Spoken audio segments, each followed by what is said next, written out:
Have you ever walked into a room and felt smaller than you actually are? Not because of what you said, not because of what you did, just because of how you looked, how you stood, what you were wearing. You didn't imagine it. That feeling is real, and it has a name in psychology. It's called the halo effect, and its darker twin, the horn effect.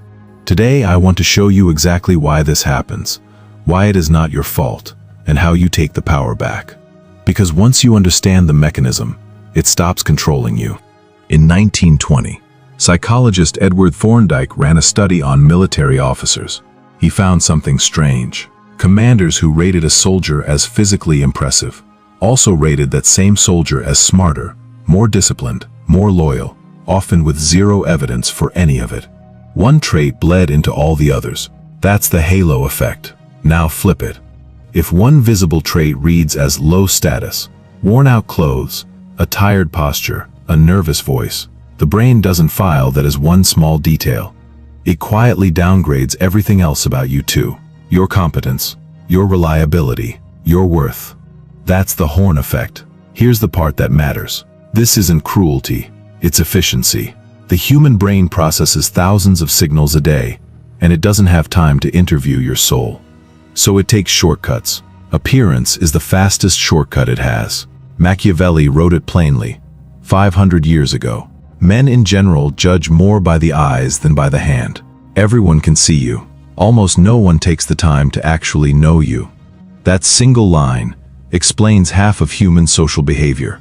So when you're going through a hard season, low on money, low on options, and you notice people treating you differently, that's not you being paranoid. That's a documented psychological pattern called status generalization. People unconsciously use surface signals to predict how much value to invest in you, how much attention, how much patience, how much trust. It's not a judgment on who you are. It's a shortcut the brain runs on everyone, including people who love you, including people who are struggling too. And here's the twist almost nobody tells you. This same mechanism works in your favor, the moment you understand how to move through it. Psychologists call it self-presentation, the deliberate, honest act of showing the world the version of you that's already true, just not yet visible. This isn't about pretending to be someone you're not. It's about closing the gap between who you already are on the inside and what people can actually perceive from the outside. Think about it like this. Your character is the signal. Your presentation is the antenna. A brilliant signal with a broken antenna still doesn't reach anyone. You fix the antenna, not to fool people, to finally let them receive what was always there. 5 things psychology backs that cost you nothing. Number 1.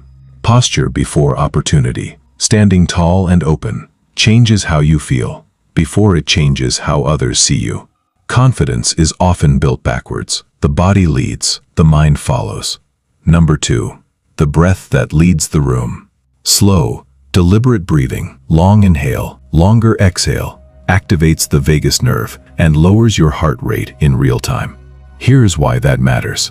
Humans unconsciously mirror the nervous system of whoever they're near.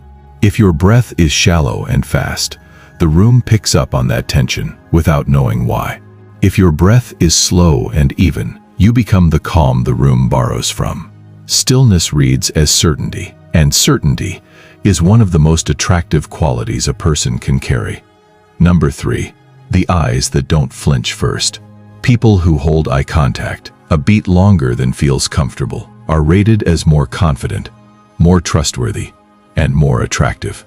Looking away too quickly reads as submission, even when it's just habit or shyness. You don't need to perform intensity. You just need to stop being the first one to look away. That single half-second of steady eye contact says, I am not afraid to be seen. Number 4. Voice over volume. A slower, steadier voice reads as more competent than a louder one.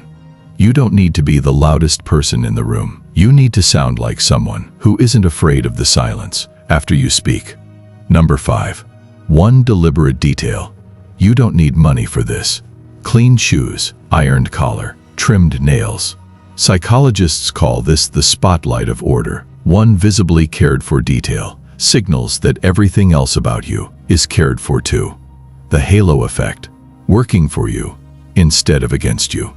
None of this is about hiding poverty. It's about refusing to broadcast defeat when defeat isn't the truth of who you are. Here's what I want you to walk away with. The world isn't testing your bank account. It's reading your signals. And signals can be changed, starting today, with posture, with tone, with the way you carry a room, long before your circumstances catch up to your character. You are not behind because you're less capable. You're behind because the antenna hasn't caught up to the signal yet. Fix that, and watch how fast the world starts listening to what was always true about you. If this helped you see yourself differently today, subscribe. Because next week, we're breaking down the psychology of why some people seem naturally lucky, and it has nothing to do with luck at all.